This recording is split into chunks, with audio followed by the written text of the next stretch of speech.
할렐루야. 오늘은 이 본문의 말씀을 통해서 재미있는 신앙생활이 열매 맺는다라는 제목으로 말씀의 은혜를 나누겠습니다. 이 네덜란드의 요한 하위징하라는 철학자이자 역사학자는 인간의 본질이 무엇인가를 이야기하며 호모 루덴스라고 말했습니다. 이 호모 루덴스는 놀이하는 인간이라는 뜻입니다. 문화보다 더 원초적인 행위는 놀이이고 모든 문화는 놀이를 통해 형성되고 발전돼 왔다는 겁니다. 그래서 노동이나 생각 이런 것들만 인간의 활동이 아니라 놀이가 인간의 중요한 활동이라는 겁니다.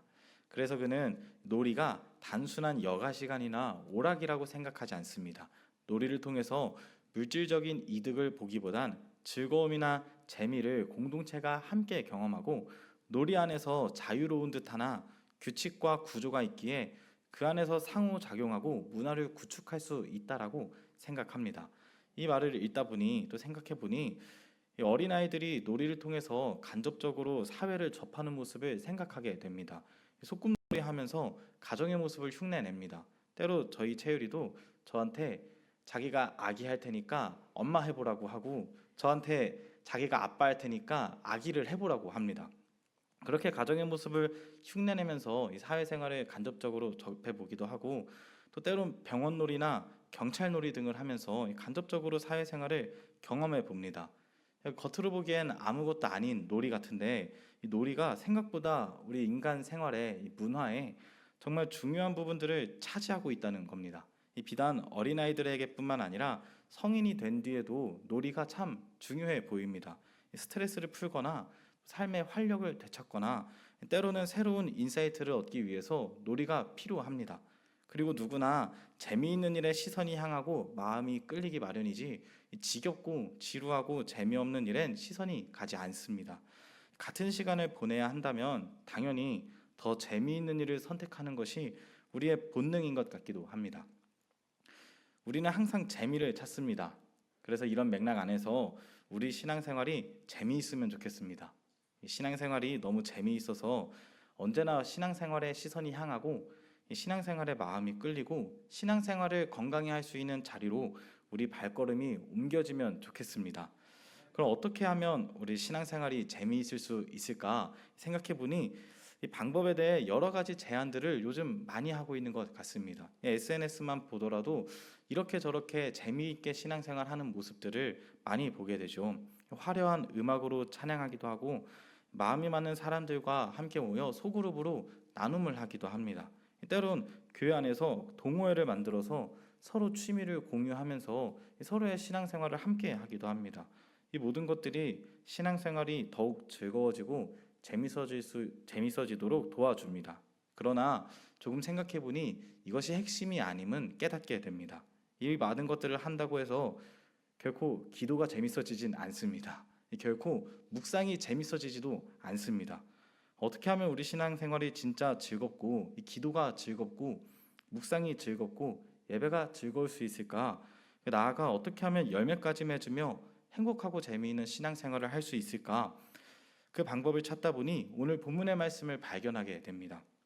오늘 본문은 그 방법을 아주 간단하고 명료하게 소개합니다. 본문 4절과 5절에서 그 방법은 바로 예수님 안에 머무는 것이라고 소개합니다. 예수님 안에 머물 때 우리 신앙생활이 진짜 재미있고 진짜 행복해집니다. 사실 신앙생활만큼 재미있고 행복한 일이 없는 것 같다는 생각을 해봤습니다. 행복의 근원이고 또 놀이의 창조주이신 예수님 안에 머무는 일인데 이보다 더 즐겁고 재미있는 일이 어디 있을까 생각해 보게 됩니다. 예수님 안에 머무는 신앙생활이야말로 진짜 행복하고 즐겁고 재미있는 일이라는 거죠. 그럼 예수님 안에 머문다는 건 도대체 어떻게 하는 것일까? 이런 질문들도 생기게 됩니다. 그 방법에 대해 생각하고 묵상하다 보니 본문이 관계에 대해 이야기합니다. 본문은 예수님은 포도나무이며 우리는 가지라고 말하죠. 가지가 살기 위해선 줄기가 되는 나무에 잘 붙어 있어야 합니다. 가지가 나무에서 떨어지도록 꺾어버리면 가지는 열매를 맺지도 못하고 잎을 맺지도 못하게 되죠. 우리 신앙생활도 마찬가지입니다. 예수님에게 착 붙어 있어야 됩니다. 다른 표현으로 예수님과 끊임없이 관계해야 한다는 겁니다. 하나님께서 우리를 창조하실 때 하나님은 우리를 관계적인 존재로 만드셨고 하나님은 우리와의 관계를 위해 우리를 창조하셨습니다. 하나님께서 혼자 사실 수도 있었는데 결코 혼자 살지 않으시고 그 삶을 우리와 나누어 주셨습니다. 우리를 위해서 가장 낮은 자리로 내려가셨고 사귐으로 우리와 함께 하셨습니다. 그리고 그 관계의 자리로 우리를 초대하고 계십니다. 이 우리 신앙생활은 그러니 어떤 방법이나 전통이나 도덕적이고 이성적인 생각과 체계를 넘어서서 하나님과 관계 맺는 삶의 자리로 나아가야 합니다. 그것이 우리 신앙생활이 되어야 합니다. 구약 성경을 쭉 살펴보니까 하나님께서 에덴에서 당신의 자녀들과 함께 하셨습니다. 그리고 그들이 죄를 지어 에덴에서 추방되었을 때 하나님은 에덴에 남지 않으셨습니다. 그들과 함께 나오셨습니다. 그리고 쭉 살펴보니 하늘에서 함께 하시던 하나님은 신의 산으로 내려오셨습니다. 그리고 신의 산에 계시던 하나님은 이후에 성막으로 오셨습니다. 그렇게 점차 당신의 백성들 사이로 그 가운데로 내려오셨습니다.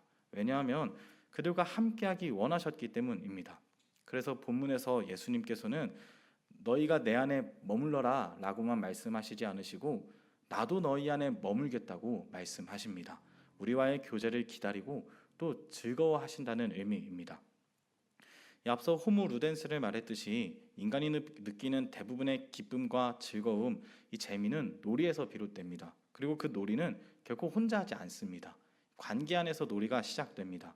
물론 혼자서 기쁨과 즐거움의 놀이를 할 수도 있지만 대부분의 기쁨과 즐거움, 이 재미는 관계 속에서 발견하게 되는 것 같습니다.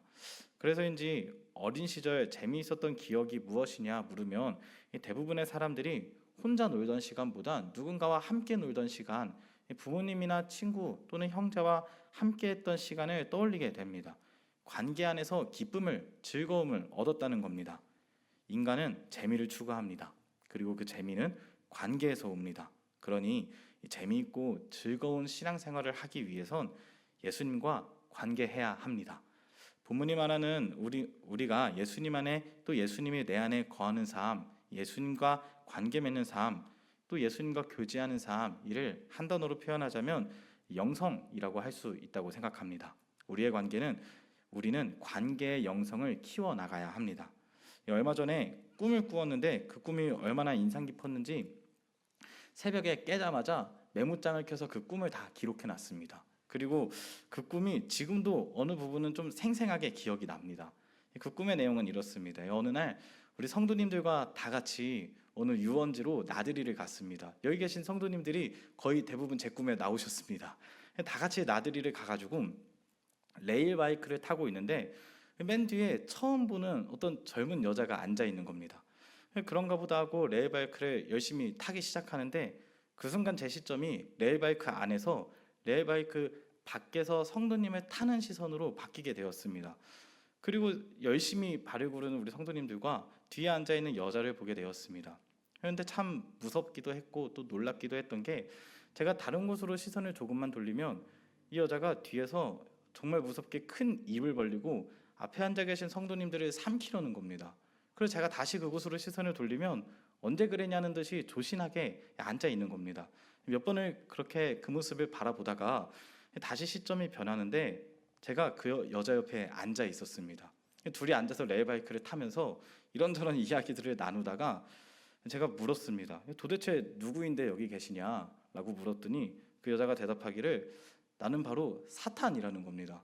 자기는 사탄이라고 대답하면서 그 여인과 이게 이야기를 나누게 되다가 제가 물었습니다. 어떻게 하면 당신과 같은 사탄을 물리칠 수 있습니까? 어떻게 하면 당신과 같은 사탄을 떠나가게 할 수 있습니까? 라고 물었더니 그 사탄이라는 자가 저한테 예수의 이름으로 명하노니 물러가라 라고 해보라는 겁니다. 그래서 꿈속에서 제가 그 여자를 쳐다보고 예수의 이름으로 명하노니 물러가라 라고 외쳤습니다. 그랬더니 이 여자가 아주 큰 소리로 제비따는 듯이 껄껄 웃는 겁니다. 적당히 당황해서 왜 그렇게 웃느냐라고 물었더니 정말 무서운 표정으로 이렇게 얘기하는 겁니다. 그렇게 해선 절대 사탄이 떠나갈 수 없다. 그렇게 해선 절대 나와 같은 사탄이 떠나가지 않는다라고 말하는 겁니다.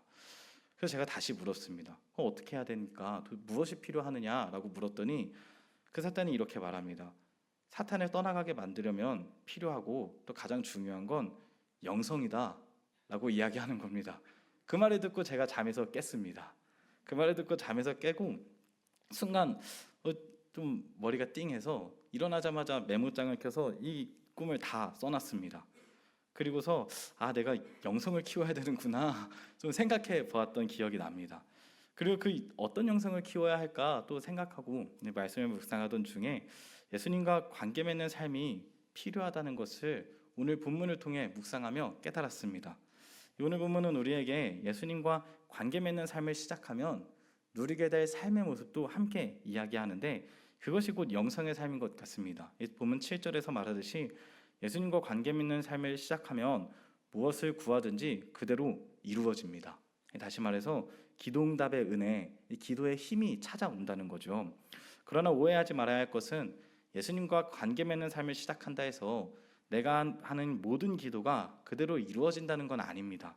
마치 이 지니에게 소원을 빌면 소원이 이루어지듯 내 소원이 다 이루어진다라는 의미는 결코 아닙니다.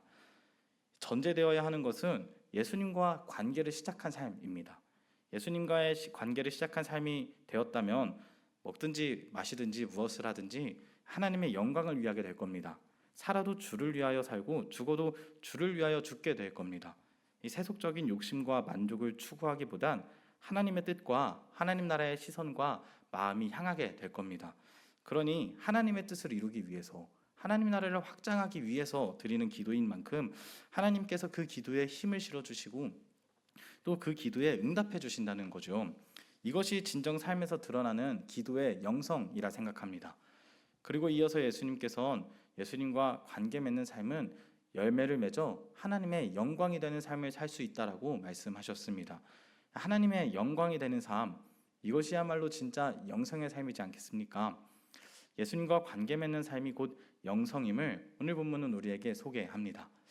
그러니 우리는 예수님과 즐겁게 또 행복하게 재미있게 교제하면서 이 관계 속에서 영성을 키워야 합니다. 그렇게 관계 속에서 영성을 키워나갈 때 우리 삶의 열매가 맺힙니다. 오늘의 표현으로 결국 재미있는 신앙생활이 곧 열매를 맺는다는 겁니다. SNS에서 외국의 한 목사님이 이런 메시지를 전하는 것을 보았습니다. 먼저 말하길 삶의 그 인생에 가짜 열매 가판대를 만들지 말라는 겁니다. 그리고 말하기를 억지로 사랑이나 기쁨, 평화, 친절, 온유, 절제들을 만들어내려고 하지 말라는 겁니다. 그러고선 뒤에 있는 나무에 바나나를 못으로 박았습니다. 그리고 말하길 마치 이것이 우리 힘으로 맺는 열매와 같다는 겁니다. 그리고 그 바나나는 하루가 채 지나지 않아 상하고 죽을 겁니다. 그리고서 열매 맺는 방법, 예수님이 알려주신 열매 맺는 아주 간단한 공식이 있다고 소개하는데 그러면서 오늘 본문의 말씀을 소개합니다. 예수님 안에 머무는 것이 바로 열매 맺는 방법이라고 강조하며 메시지를 전했습니다. 지금까지 나눈 것과 같은 맥락의 이야기이죠. 이 목사님의 메시지를 오늘의 표현으로 하자면 예수님 안에서 재미있게 예수님과 함께 신앙생활을 하면 우리 삶의 열매는 자연스럽게 맺히게 된다는 겁니다. 이 가짜 열매들은 결코 어떤 힘도 능력도 가지지 못합니다. 마치 바리새인들처럼 겉은 화려하나 속은 망가져 있는 해칠한 무덤이 될 뿐입니다. 그러니 사랑하는 성도 여러분, 예수님 안에서 예수님과 함께 재미있고 즐거운 신앙생활을 이어가며 관계 속에서 영성을 세워가기를 축복합니다. 우리의 삶 속에 예수님으로 인해 예수님과 교제하면서 자연스럽게 열매가 맺혀지기를 주님의 이름으로 축복합니다. 예수님과 관계 맺는 삶, 곧 재미있고 즐거운 신앙생활은 분명 열매를 맺습니다. 그렇게 우리 삶에 열매가 맺혔더라면 이제 다음 단계로 우리는 그 열매를 가지고 나서야 합니다. 결코 내 삶에 맺혀진 열매를 소중하다고 꽁꽁 숨겨두어선 안 됩니다. 나만 그 열매를 보며 살기보다 그 열매를 들고 담대하게 당당하게 이웃에게로 향해야 합니다. 본문 8절에서 예수님께서는 너희가 열매를 많이 맺으면 아버지께서 영광을 받으시고 너희는 내 제자가 된다고 말씀하십니다. 제자됨은 말뿐이 아니라 열매가 보여야 된다는 겁니다. 우리가 열매를 가지고 세상에 나설 때 세상은 우리를 보며 저희가 예수님의 제자구나라고 알게 된다는 거죠. 제자는 결코 숨지 않습니다. 세상에 나아가 이웃을 만나고 그들에게 복음, 예수님을 소개하고 전합니다.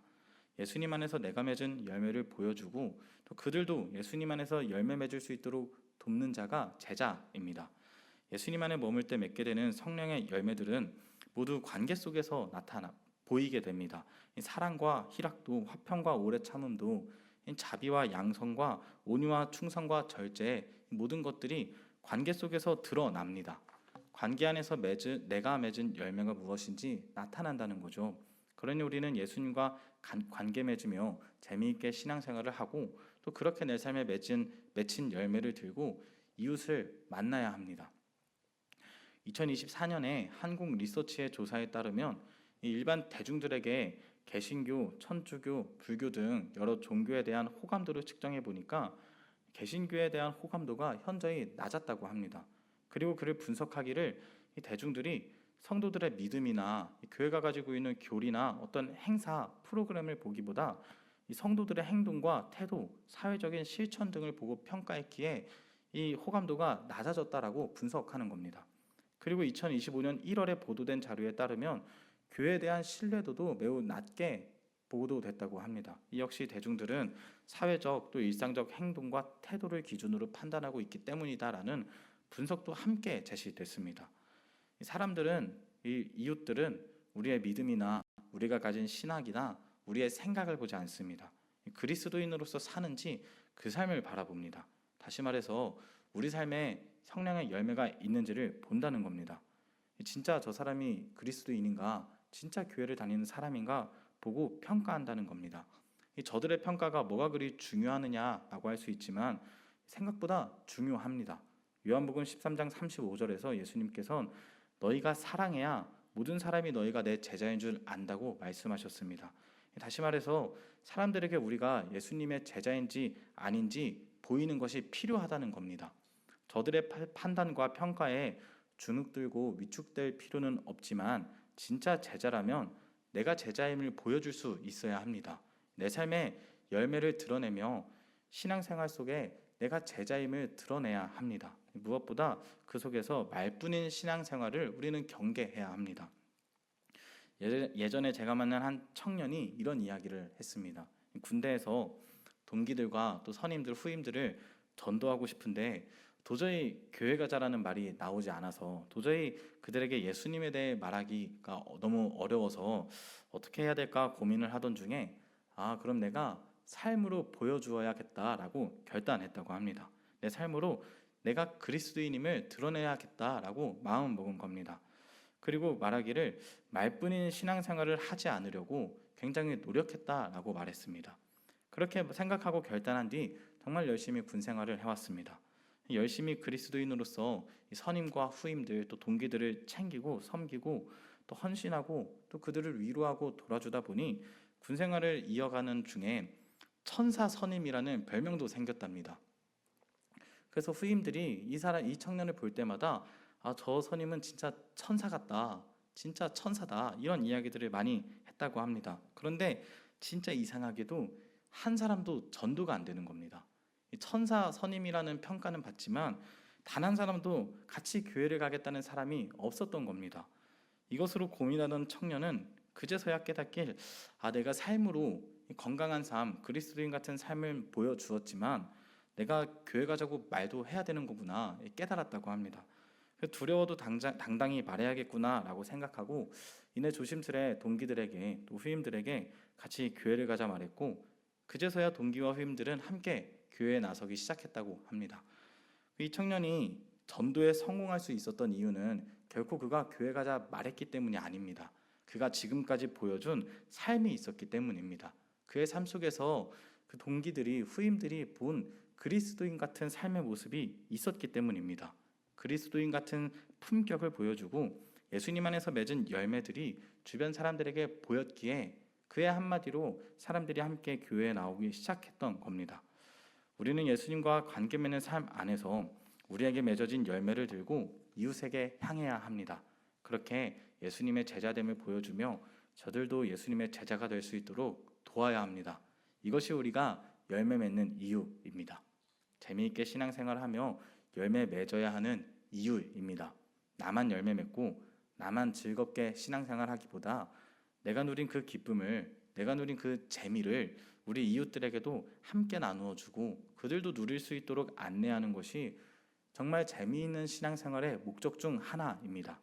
사랑하는 성도 여러분, 그러니 즐겁고 재미있는 신앙생활하는 저와 여러분이 되길 소망합니다. 그리고 그 신앙생활 안에서 예수님과 함께하기에 맺을 수 있는 열매들을 누리고 또 그 열매들을 들고 담대하게 당당하게 우리 이웃들을 만날 수 있기를 소망합니다.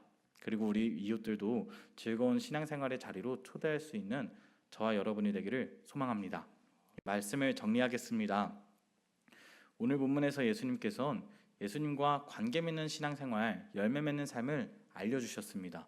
예수님과 관계 맺는 삶이 곧 영성을 키우는 삶이 우리에게 필요하며 그와 같은 삶이 기도의 힘이자 능력이 있는 삶이자 하나님의 영광이 되는 삶이라고 소개해 주셨습니다. 그리고 이것이 제자됨이 드러나는 삶이라고도 알려주셨습니다. 예수님께서 이를 알려주시는 목적도 분명히 소개하셨습니다. 본문 11절을 제가 세번역 성경으로 읽어드리겠습니다. 내가 너희에게 이러한 말을 한 것은 내 기쁨이 너희 안에 있고 또 너희의 기쁨이 넘치게 하려는 것이다. 아멘. 예수님 안에 머무는 신앙생활, 곧 관계의 영성, 그리고 열매 맺는 신앙생활과 제자됨을 보이며 전도하는 삶, 이 삶들을 오늘 우리에게 말씀하신 이유는 예수님의 기쁨이 우리 안에 넘치게 하시기 위함입니다. 오늘 나눈 표현처럼 재미있는 신앙생활을 위함입니다. 예수님께서는 우리 안에 기쁨이 있길 바라십니다. 우리가 재미있고 즐겁게 또 행복하게 신앙생활하며 예수님과 교제하기를 원하십니다. 사랑하는 성도 여러분, 그러니 예수님께서 오늘 우리에게 말씀하신 이 목적대로 예수님의 기쁨이 우리 안에 넘치는 신앙생활, 진짜 즐겁고 재미있고 행복한 신앙생활 하시기를 주님의 이름으로 축복합니다. 그렇게 기도의 힘과 능력이 넘치고 하나님의 영광이 되는 삶을 살아가시길 축복합니다. 나아가 열매 맺는 신앙생활이 되어 제자됨을 보여주고 우리 이웃들도 예수님의 제자가 될 수 있도록 삶으로 전도하는 저와 여러분의 삶이 되기를 주님의 이름으로 축복합니다.